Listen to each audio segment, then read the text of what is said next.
अब नेक्स्ट है, इसमें दिया हुआ है कि आरएनए कोश का द्रव्य केंद्रक व राइबोसोम में पाया जाता है। तो आरएनए कहाँ कहाँ पाया जाता है? कोश का द्रव्य केंद्रक और राइबोसोम में पाया जाता है।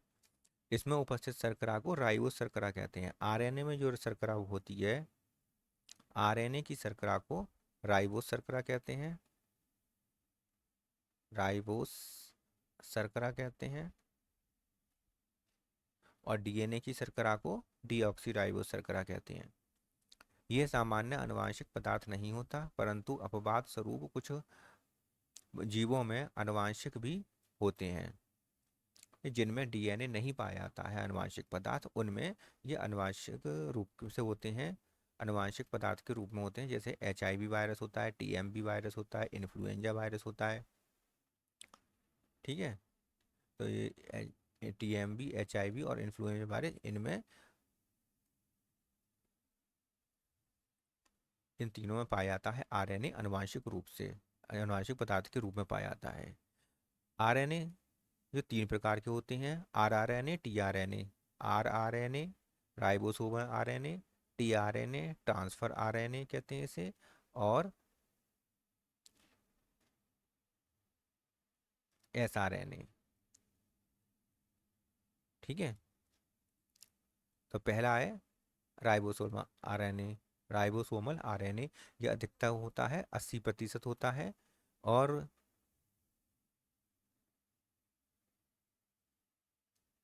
80% होता है,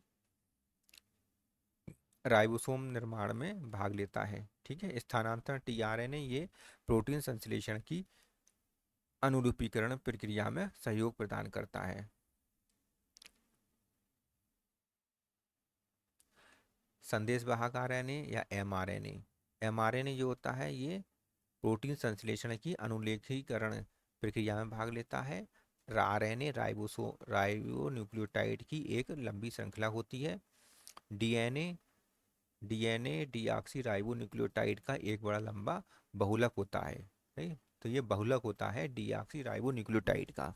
जब भी पूछा जाए कि डीएनए किसका बहुलक है, तो डीऑक्सी राइबोन्यूक्लियोटाइड का बहुलक है, पॉलीमर। ठीक है, डीएनए की लंबाई इसमें उपस्थित न्यूक्लियोटाइड की संख्या पर है, जितने ज़्यादा न्यूक्लियोटाइड होंगे उतना ज़्यादा इसकी लंबाई होगी। डीएनए की संरचना देख लीजिए कि डीएनए की दो पॉलीन्यूक्लियोटाइड श्रृंखला से मिलकर बना होता है। न्यूक्लियोटाइड्स तीन अणुओं से मिलकर बना होता है। न्यूक्लियोटाइड या तीन अणुओं से मिलकर बना होता है। नाइट्रोजनी क्षार, फास्फेट ग्रुप और पेंटोस शुगर।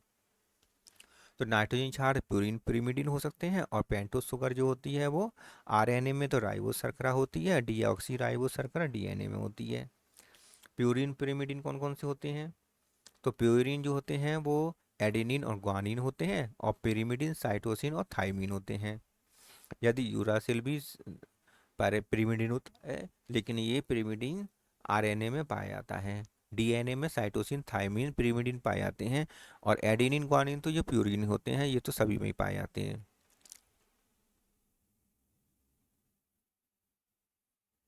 पेंटोस शर्करा जो होती है डीऑक्सी राइबोस शर्करा डीएनए में पाई जाती है, राइबोस शर्करा आरएनए में पाई जाती है। इनके दोनों के ये डायग्राम है। न्यूक्लियोसाइड जो होते हैं ये पेंटोस शर्करा और नाइट्रोजन क्षार से मिलकर बने होते हैं। और न्यूक्लियोटाइड पेंटोस शर्करा, नाइट्रोजन क्षार और फास्फेट ग्रुप तीनों से मिलकर बने होते हैं।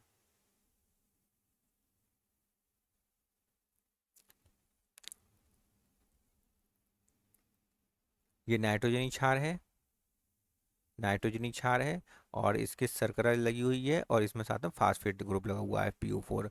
तो ये क्या है? पूरा न्यूक्लियोटाइड न्यूक्लियोटाइड है, दो न्यूक्लियोटाइड की श्रृंखला की संरचना। तो ये न्यूक्लियोटाइड देखिए, इसमें ये न्यूक्लियोटाइड है, एडेनिन लगा हुआ है, इसमें शर्करा है और फास्फेट है, तो एड न्यूक्लियोटाइड है।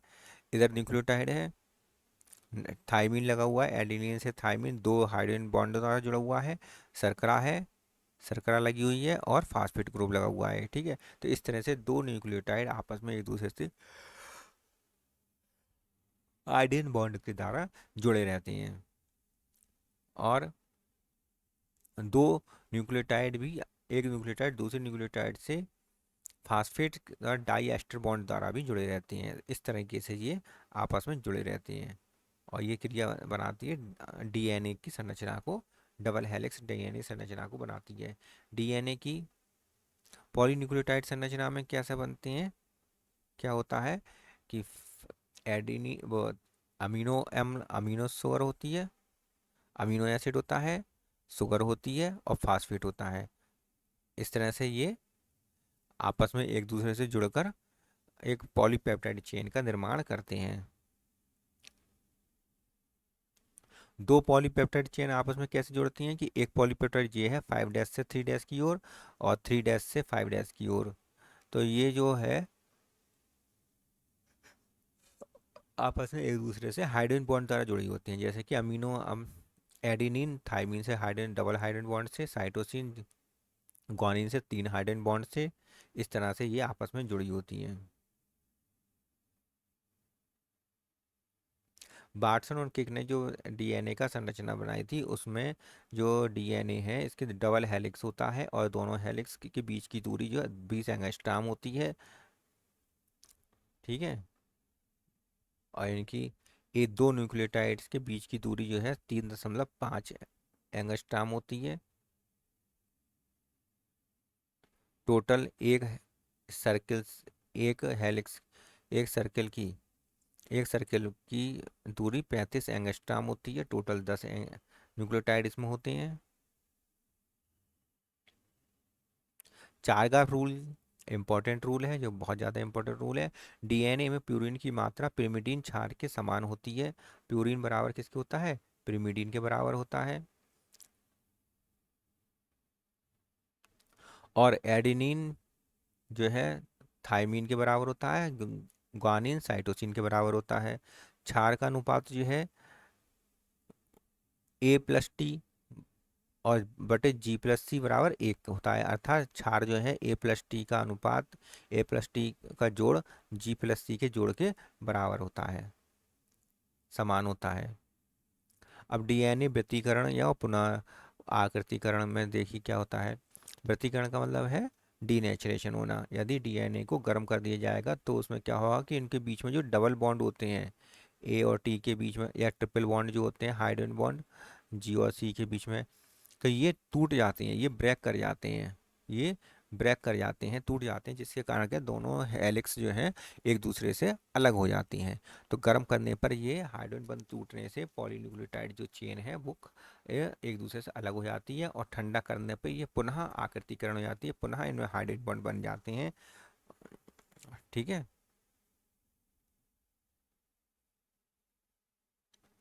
यही इसमें लिखा हुआ है, पुनः डीएनए को ठंडा करने पर ये पुनः जुड़ जाते हैं, आकृतिकरण इनका हो जाता है। रेखाकार और वृत्ताकार डीएनए कैसे होते हैं कि रेखाकार जो होता है डीएनए, इसके दोनों सिरे जो हैं वो फ्री रहते हैं, दोनों सिरे डीएनए के फ्री रहते हैं। जबकि वृत्ताकार डीएनए जो होता है, जैसे कि बैक्टीरिया में होता है, तो ये इसके दोनों सिरे जो हैं एक दूसरे से जुड़े हुए होते हैं। तो ये प्रोकैरियोटिक कोशिका में पाया जाता है सर्कुलर डीएनए, और लीनियर डीएनए यूकैरियोटिक कोशिका में पाया जाता है।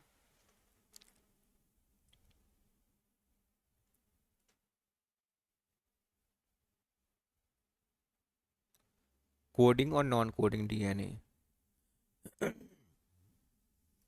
तो देखो डीएनए में दो स्ट्रैंड होते हैं। ठीक है, दो स्ट्रैंड होते हैं।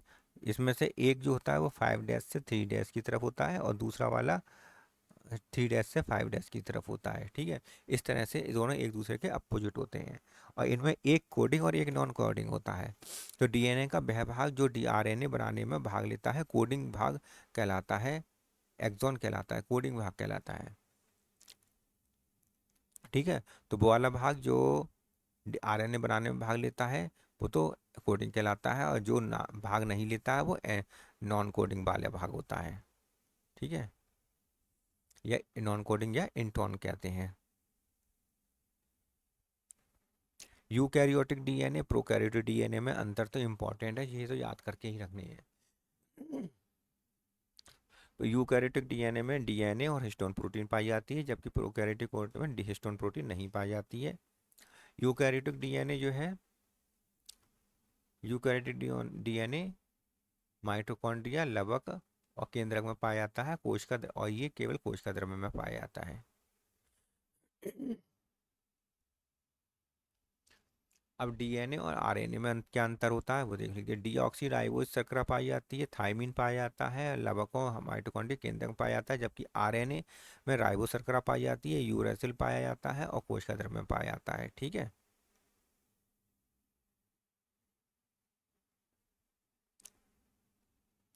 प्रतिलिपिकरण क्या होता है, रेप्लिकेशन किस कैसे कहते हैं, एक डीएनए से दूसरे डीएनए की बनने की क्रिया को प्रतिलिपिकरण या रेप्लिकेशन कहते हैं। ठीक है।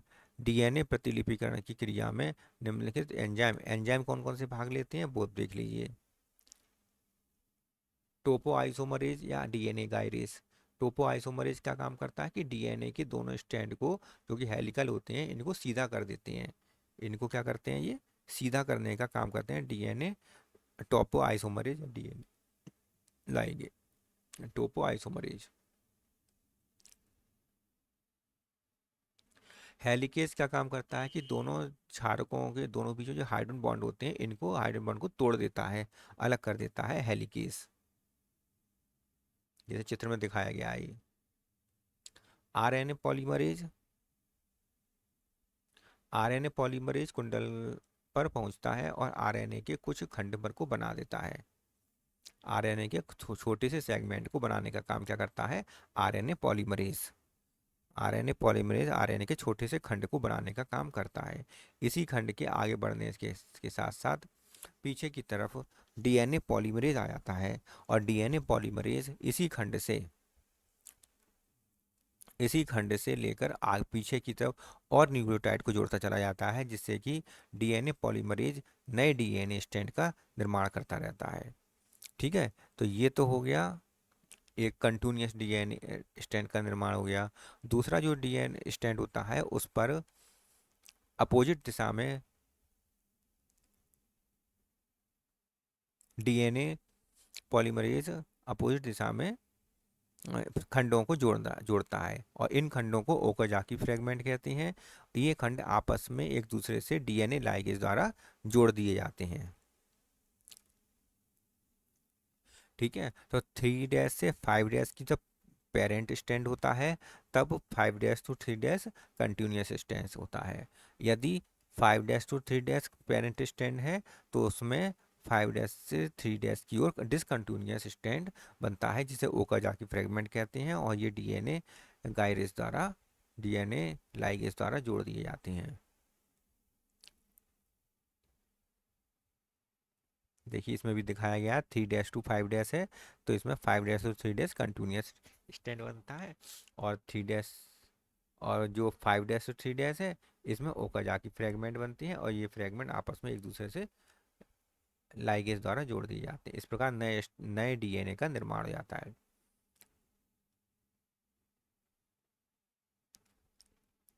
आरएनए कुछ विशेष प्रकार के आरएनए होते हैं, जैसे जीनी आरएनए कुछ विषाणुओं में आनुवांशिक पदार्थ के रूप में पाए जाते हैं, जिन्हें जीनी आरएनए कहते हैं। टीएनए एचआईवी में पाए जाते हैं।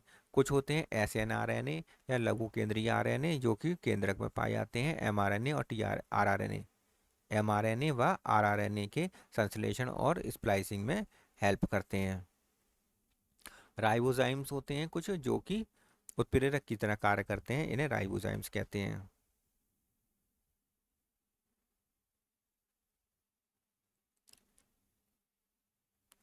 अब ये पूरा स्ट्रक्चर दिखाया गया है क्रियाविधि का। ट्रांसलेशन का, ये ट्रांसलेशन की क्रिया है। इसमें क्या होता है कि डीएनए का एक सेगमेंट खुल जाता है, हाइड्रोजन बॉन्ड टूट जाते हैं और खुल जाता है, और ये जहाँ से खुलता है वहाँ स्ट्रक्चरल जीन होते हैं। स्ट्रक्चरल जीन से ही स्मॉल आरएनए आरएनए का निर्माण होता है, एमआरएनए का निर्माण होता है। इस स्ट्रक्चरल जीन से पहले प्रोमोटर होता है, उससे पहले जीन होते हैं, और बाद में एक पोजीशन ऐसी आती है जहाँ पर ये क्रिया रुकनी होती है, उसे टर्मिनेटर कहते हैं, और वहाँ पर रो फैक्टर काम करता है। जिस पर एमआरएनए बनता है उसे टेम्पलेट स्टैंड कहते हैं। टेम्पलेट स्टैंड से ही एमआरएनए का निर्माण होता है, नए एमआरएनए का निर्माण होता है। आरएनए का निर्माण हमेशा 5 डैश to 3 डैश की दिशा में होता है। सीधी सी बात है, ये हमेशा याद रखना, 5 से 3 की दिशा में होता है। इसलिए आरएनए के रज्जु की दिशा 5 3 to 5 में आरएनए का निर्माण होता है। आरएनए का निर्माण कहाँ पर होता है? 3 to 5।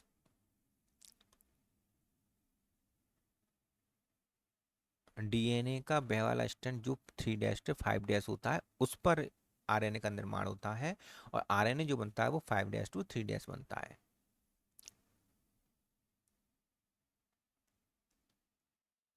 पहली इसमें क्रिया क्या होती है कि सबसे पहले डीएनए के उन्नायक उन्नायक कहते हैं भाग में